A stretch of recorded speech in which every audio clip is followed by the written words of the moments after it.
Happy hypoxia क्या होता है? हैप्पी हाइपोक्सिया के पेशेंट को पता ही नहीं है कि उसकी ऑक्सीजन कम हो गई है और किसी भी समय उसकी भी डेथ हो सकती है। तो बॉडी की ऑक्सीजन नीचे गिरती जा रही है, गिरती जा रही है, गिरती जा रही है, फेफड़े खराब होते जा रहे हैं, होते जा रहे हैं, होते जा रहे हैं, लेकिन पेशेंट को कुछ पता ही नहीं चल रहा। पेशेंट बिल्कुल कंफर्टेबल, बिल्कुल अपने रोजमर्रा के काम कर रहा है, सब कुछ कर रहा है और एकदम से प्रॉब्लम आती है। Hello and welcome back, I am doctor Rahil Chaudhary. आज के वीडियो में हम लोग कोरोना से होने वाली एक बहुत ही घातक, एक बहुत ही डेंजरस प्रॉब्लम के बारे में बात करेंगे, जिसको हम लोग कहते हैं हैप्पी हाइपोक्सिया। और जो लोग ये वीडियो देख रहे हैं, स्पेशली यंग लोग जिनकी उम्र 45 से कम है, वो इस वीडियो में ज़्यादा ध्यान दें। और अगर पेरेंट्स वीडियो देख रहे हैं तो आप तो अपने बच्चों को ये वीडियो फॉरवर्ड करिए। अब सबसे पहले हमें ये समझना है कि ये हैप्पी हाइपोक्सिया चीज़ क्या है। देखिए, जब भी किसी इंसान को कोरोना की इन्फेक्शन होती है तो जैसे हमें बताया जा रहा है, जैसे हमारे पास इंफॉर्मेशन आ रही है कि दो तरह के सिम्टम्स उनमें बहुत कॉमनली मिलते हैं। एक तो है फीवर आना और दूसरा है कि बॉडी की ऑक्सीजन कम हो जाती है। जब बॉडी की ऑक्सीजन कम होती है उस स्टेट को हम लोग कहते हैं हाइपोक्सिया। और ये स्टेट यूजुअली तब आती है कि जब आपकी बॉडी की ऑक्सीजन 92 से कम हो जाती है, एक इंसान को सांस फूलनी शुरू हो जाती है, इंसान पेल पड़ सकता है या नीला पड़ सकता है, पसीना आ सकता है, पैल्पिटेशन हो सकती है, ड्राउजीनेस हो सकती है, इंसान अनकॉन्शियस हो सकता है या डिसओरिएंट हो सकता है, उसको समझ नहीं आ रहा, कंफ्यूजन हो रही है। तो इस तरह के सिम्टम्स हम लोग देखते हैं जब बॉडी की ऑक्सीजन कम होती है, जिसको हम लोग कहते हैं हाइपोक्सिया। अब ये हैप्पी हाइपोक्सिया क्या होता है?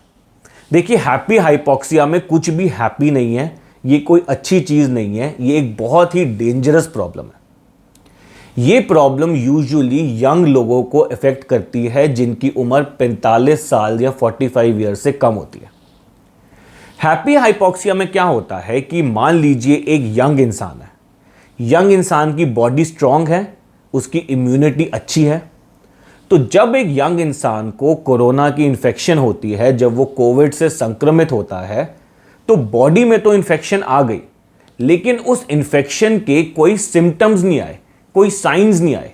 जैसे एक बूढ़े इंसान में, एक ओल्ड इंसान में जब कोरोना की इन्फेक्शन होती है तो उसको फीवर आएगा या उसकी सांस चढ़ेगी, लेकिन जब एक यंग इंसान में इन्फेक्शन हो रही है तो ना उसको फीवर आ रहा है, ना उसकी सांस चढ़ रही है, और वो इंसान अपना मस्त होके सारे काम करते रहता है, बिल्कुल बढ़िया। उसे पूछो कैसा लग रहा है, सब कुछ ठीक है, कहता है जी बिल्कुल मस्त हूं मैं, कोई प्रॉब्लम नहीं है। तो जब पेशेंट को हैप्पी हाइपोक्सिया की स्टेट हो रही है, हैप्पी हाइपोक्सिया हो रहा है, और आप उसका ऑक्सीजन चेक करो इस इंस्ट्रूमेंट से, जिसको हम पल्स ऑक्सीमीटर कहते हैं, तो उसका ऑक्सीजन आता है 70, 80, 85, इस तरह का ऑक्सीजन आता है और पेशेंट बिल्कुल नॉर्मल है, इंसान बिल्कुल परफेक्ट है, उसे कोई सिम्टम नहीं आ रहा, कोई सांस नहीं फूल रही, कोई नीला नहीं पड़ रहा, कोई डिसओरिएंटेशन नहीं हो रही, कोई कंफ्यूजन नहीं हो रही, पेशेंट बिल्कुल नॉर्मल है। लेकिन ऑक्सीजन चेक करो तो ऑक्सीजन कम है, और ऐसे ही कई दिनों तक ऑक्सीजन कम रहती है, अंदर ही अंदर फेफड़े खराब होते जाते हैं कोरोना से, और फिर एक दिन इमरजेंसी आती है, एकदम से सांस चढ़ जाती है, एकदम से तबीयत खराब हो जाती है, और फिर पेशेंट हॉस्पिटल भागता है, और वहां पे हम चेक करते हैं कि भाई ऑक्सीजन तो इतनी गिरी हुई है, सीटी स्कैन करा तो फेफड़ों में पैचेस ही पैचेस हैं, भाई इस पेशेंट को तो हैप्पी हाइपोक्सिया हो गया था। सडनली इस पेशेंट को आप वेंटिलेटर पे डालो और वेंटिलेटर पे सर्वाइवल चांस बहुत कम हो जाता है। यही कंडीशन किसी ओल्ड इंसान में आए, मान लीजिए उसकी उम्र ज्यादा है 45 से, तो उसको तो 92 से ऑक्सीजन कम हुई और उसकी सांस फूलनी शुरू हो जाएगी। लेकिन यंग इंसान में क्योंकि इम्यूनिटी स्ट्रांग है, बॉडी स्ट्रांग है, अच्छी इम्यूनिटी है, रोबस्ट बॉडी है, तो बॉडी की ऑक्सीजन नीचे गिरती जा रही है, गिरती जा रही है, गिरती जा रही है, फेफड़े खराब होते जा रहे हैं, होते जा रहे हैं, होते जा रहे हैं, लेकिन पेशेंट को कुछ पता ही नहीं चल रहा। पेशेंट बिल्कुल कंफर्टेबल, बिल्कुल अपने रोजमर्रा के काम कर रहा है, सब कुछ कर रहा है, और एकदम से प्रॉब्लम आती है। तो इसलिए यंग लोगों को भी बहुत जरूरी है कि अपना ऑक्सीजन मॉनिटर करें, एटलीस्ट दिन में एक बार तो कर लें, क्योंकि ये जो हैप्पी हाइपोक्सिया की सिचुएशन है ये बहुत ही ज्यादा कॉमनली देखी जा रही है। तो आपको इसके बारे में बहुत ध्यान रखना है अपना। हैप्पी हाइपोक्सिया नई टर्मिनोलॉजी है, बहुत लोगों को पता नहीं है, लेकिन आपको समझना है कि ये बहुत डेंजरस चीज है।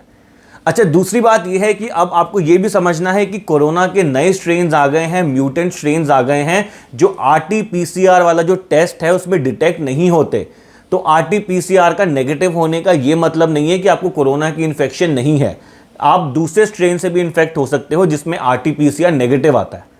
तीसरी बात आपको यह समझनी जरूरी है कि सिर्फ बुखार और सांस फूलना या बदन दर्द होना सिर्फ यही सिम्टम्स नहीं है कोरोना के। आजकल कोरोना के नए सिम्टम्स मिल रहे हैं। बॉडी में रैशेज होना, लाल लाल हो जाना, या जोड़ों में दर्द होना, आंखों का लाल हो जाना जिसको हम कंजंक्टिवाइटिस कहते हैं, डायरिया होना, पेट खराब होना, दस्त होना, ये सारे सिम्टम्स भी कोरोना के हो सकते हैं। तो आपको अपना बहुत ध्यान रखना है।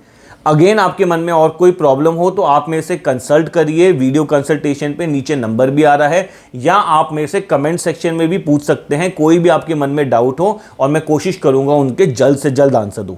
तब तक के लिए thank you very much for watching this video and I will be back soon.